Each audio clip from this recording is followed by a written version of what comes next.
Hey, it's pretty crazy out there, isn't it? Stress and anxiety, the volume is turned up to the max. It's hard to complete a thought. And we know over this next week, it's just going to get worse. Hi, it's Hirsch Wilson, and today is Tuesday, October 27th, 1 week before the election. What I want to talk about are a few ideas that we can use to stay calm and stay focused.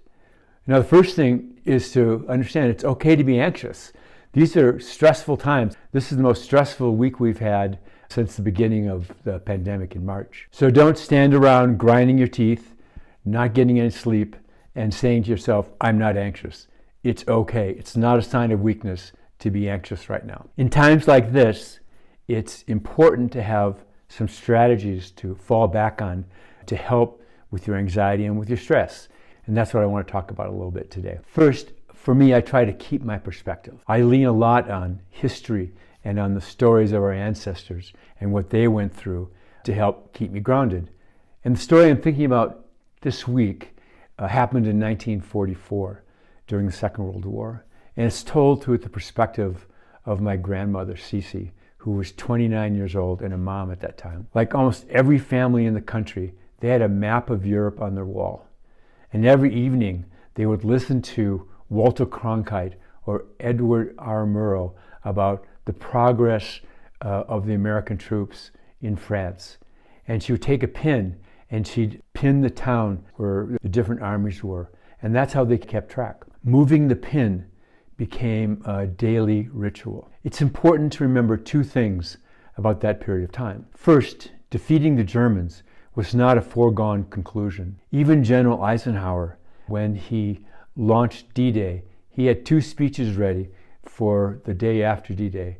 One if there was victory, one if there was defeat. And as a kind of footnote, in his letter, if we were defeated on the beaches, he took full accountability, which is what true leadership is. Second, most families had fathers or brothers or husbands either in Europe or in the Pacific. 12 million individuals were in uniform by the end of 1945. That represented 9% of the total population. So the waiting was personal, it was excruciating, and it went on for almost a year. What does this mean for us? Although it never feels like it in the moment, we're the same people. We're tough, we're resilient, we can be optimistic. And as like my grandmother said, we'll get through this week and the weeks that follow, come hell or high water. So perspective first. Now I have a couple of things that I'm kind of dedicated to doing, especially when times are stressful like this week. They're simple. The first one is that I walk with my dog every morning. That has become a ritual.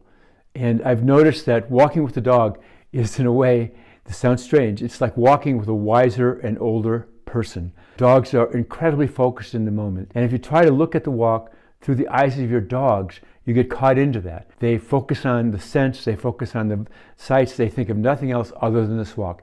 It is a total time of joy for them.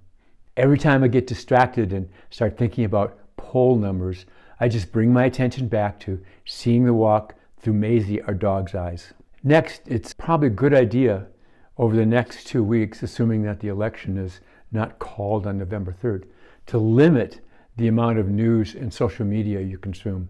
I know this has been a problem for me, so I'm working on this. But the fact is, if something significant or consequential happens, you'll find out about it eventually. It's really important not to get caught up in FOMO, F-O-M-O, which means fear of missing out.